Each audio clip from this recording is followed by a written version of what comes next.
Boomerang সিনেমায় জিতের নায়িকা হিসেবে বড় পর্দায় হাতেখড়ি। ছোট পর্দার অতি পরিচিত মুখ দেবচন্দ্রিমা সিংহ। বাংলা থেকে সোজা মুম্বাই পাড়ি দিয়েছেন অভিনেত্রী। হিন্দি সিরিয়াল সুহাগান চুড়েলের মুখ্য ভূমিকায় দেখা গিয়েছিল অভিনেত্রীকে। মুম্বাইয়ে যে সে ক্রমশ পায়ের তলার মাটি শক্ত করছে তা বলাই বাহুল্য।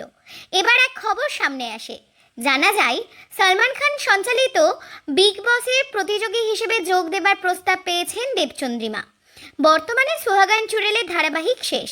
কদিন আগেই শুটিং শেষ করেছেন তিনি। আপাতত ধারাবাহিকের কাজ শেষ হয়ে গেলেও নতুন কোনো কাজে হাত দিচ্ছেন না তিনি যে হাতে বেশ খানিকটা সময় নিয়েই ধীরে সুস্থে পরবর্তী কাজ শুরু করবেন, এমনটা বোঝাই যাচ্ছে। তবে সলমান খান সঞ্চালিত বিগ বসে যোগ দেবার প্রস্তাব তার কাছে আসে। কি সিদ্ধান্ত নিয়েছেন অভিনেত্রী?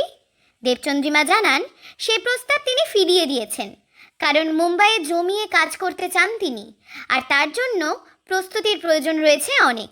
আপাতত অভিনয়েই মন দিতে চান অভিনেত্রী। তবে পরবর্তীকালে বিগ বসের প্রস্তাব এলে তিনি অবশ্যই ভেবে দেখবেন, এ কথাও তিনি জানিয়েছেন।